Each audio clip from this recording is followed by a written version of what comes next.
Eu sempre fiquei muito intrigado, verdadeiramente invocado, para descobrir de onde que vem uma imagem negativa que a opinião pública urbana tem sobre a agricultura do Brasil. Quais são as razões? Por que acham que a agricultura é responsável por tantos males, né? Ao invés de destacar as virtudes que vêm do campo? Por que aqui no Brasil os agricultores não têm o respeito que os agricultores norte-americanos têm na sociedade deles? E os europeus também? Por que aqui se fala do ruralismo como se ele fosse uma coisa errada, do mal, e como se o urbanismo fosse do bem? Muito bem. Eu destaquei 7 fatores que, no meu modo de ver, na minha experiência de anos e anos e anos, e do meu trabalho de comunicador do agro, não apenas de estudioso, eu consigo resumir, talvez, de onde vêm essas razões. Quais são os fatores? Eu não sei como os superam, como que nós faremos para superá-los, mas eu fiz aqui um trabalho didático para organizar as nossas ideias. Vamos lá. O primeiro fator que afeta a imagem da agricultura vem da literatura e da história.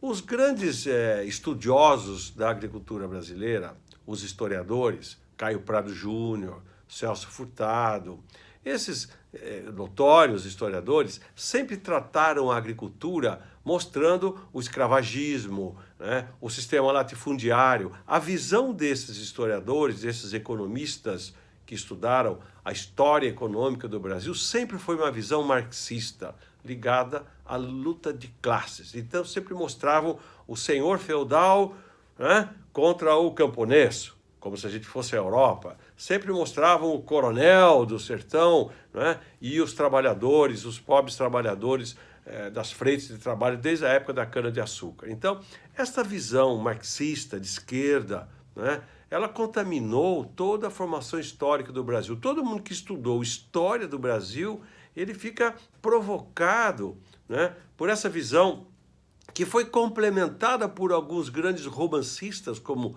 Jorge Amado, por exemplo, né, que sempre em seus livros, seus extraordinários livros, né, seus livros inesquecíveis, trata a agricultura sempre colocando uma pecha negativa sobre o coronel, sobre o fazendeiro, né?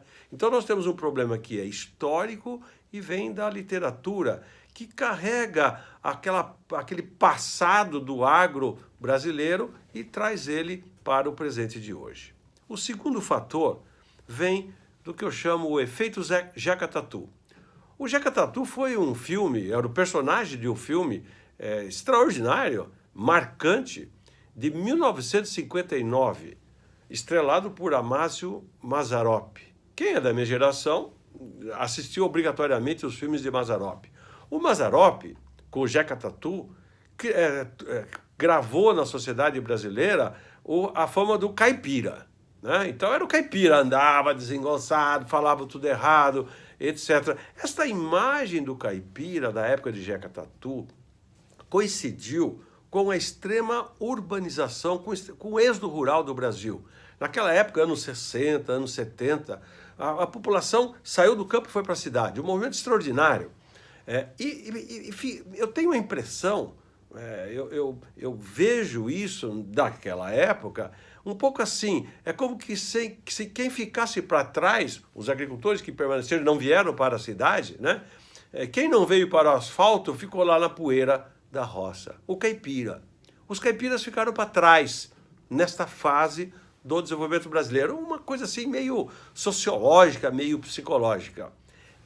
Isso foi para o folclore, faz parte do folclore, das nossas origens, da nossa cultura, e isso é tão pronunciado que você pega as festas caipiras das escolinhas, por exemplo, o que as professoras e os professores fazem há anos e anos e anos?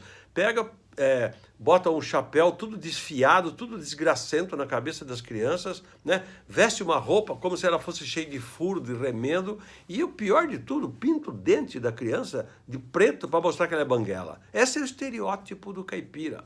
Um sujeito desgraçado, remendado, né? Banguelo.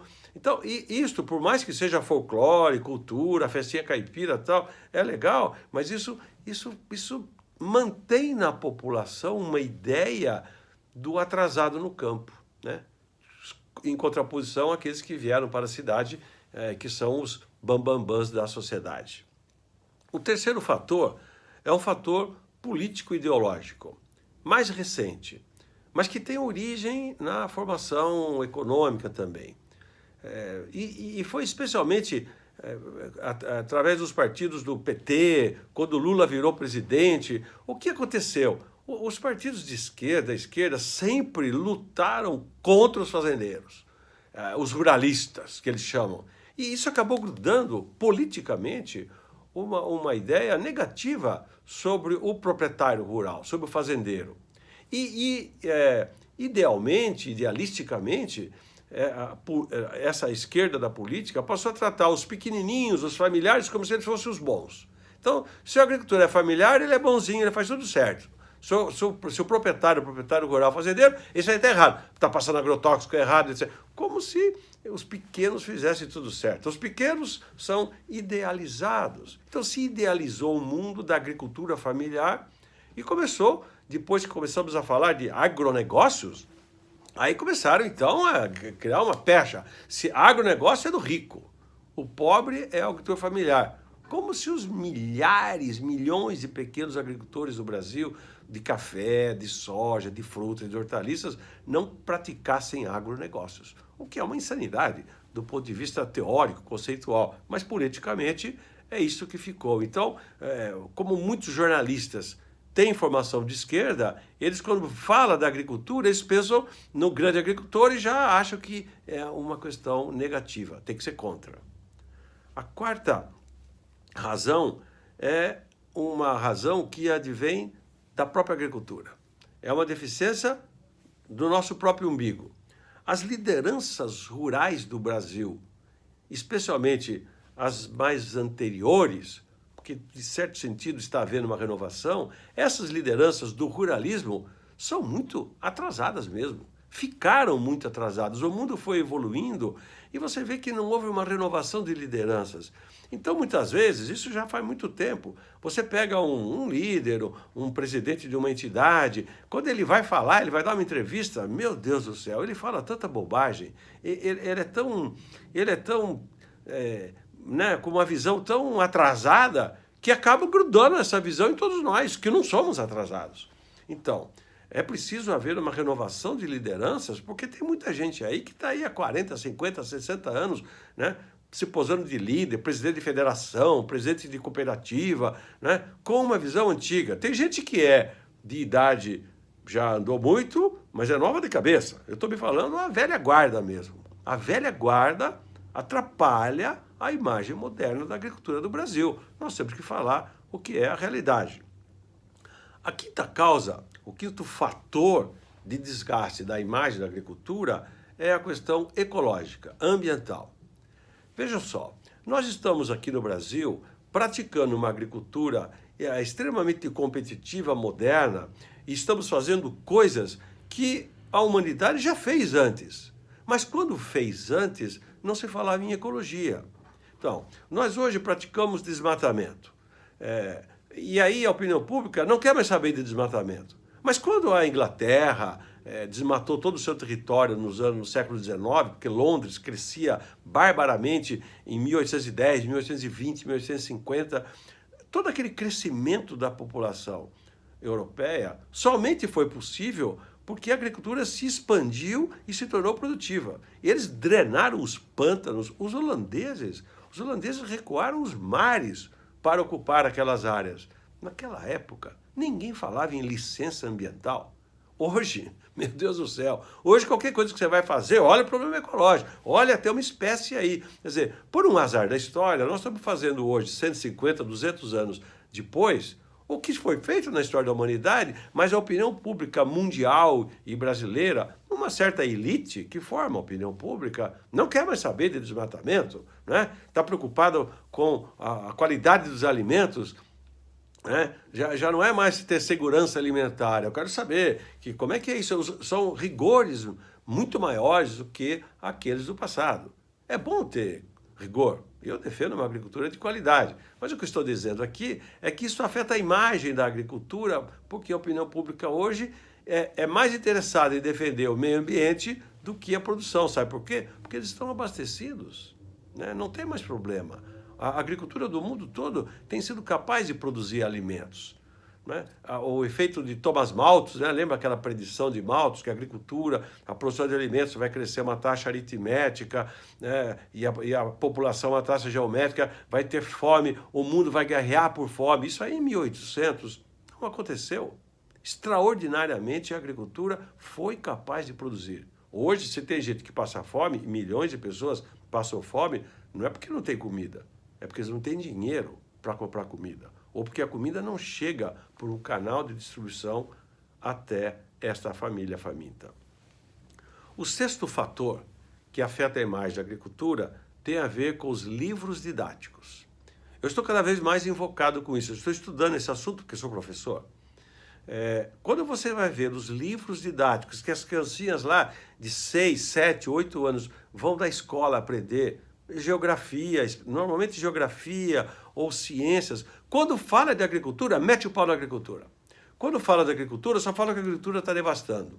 Quando fala da agricultura, defende o pobrezinho, o tradicional e fala mal do agronegócio. É uma coisa incrível, é uma contaminação ideológica de natureza marxista sobre os livros didáticos do Brasil. Isso tem mais de 20 anos e foi reforçado, obviamente, nos 14 anos que a esquerda esteve no poder.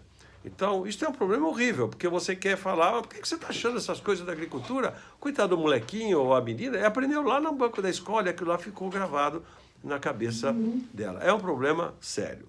E o sétimo fator, o último, tem a ver com uma certa falta de proatividade dos agentes econômicos, do agro, das empresas do agro. Vou dizer aqui, dos engenheiros agrônomos, médicos veterinários, que durante anos e anos e anos, esse pessoal aí falou mal da agricultura e nós nunca fomos capazes de nos defender. Nós nunca nos organizamos para defender, para combater a desinformação. Então, durante anos e anos, metendo o pau nessa coisa de agrotóxico, está envenenando o mundo, as empresas fizeram o quê? Que vendem defensivos agrícolas. Fizeram nada. Não fizeram nenhuma campanha para explicar a opinião pública. Não, calma lá, não é bem assim. Hoje está melhor que antes, etc, etc. Não fizeram nada. Foi deixando passar. Sabe, tipo assim, isso não tem a ver comigo. Bom, não tem a ver comigo? Olha que está aí, um tremendo dano na imagem da agricultura pela nossa quietude, pela nossa falta de ousadia, por falta de atitude da defesa do agro. Esses são os 7 fatores que, na minha modesta opinião, afetam a imagem da agricultura. Como melhorar a imagem? Como enfrentar essas questões? Trabalhando. E não há fórmula melhor em termos de comunicação. Quem pensa, vamos fazer um projeto de comunicação para defender a imagem da agricultura. Eu acho que é o seguinte, é um somatório de coisas. Todos nós temos que fazer isso no dia a dia. E hoje é rede, todos têm que ir para a rede, tem que ir para o Twitter, para o Instagram, para o Facebook, tem que falar, né? E essa é a tarefa principalmente dos jovens, né? Levando o quê? Levando a boa informação. Eu termino dizendo, só há uma forma de enfrentar a praga da desinformação. É levando a boa informação para a opinião pública.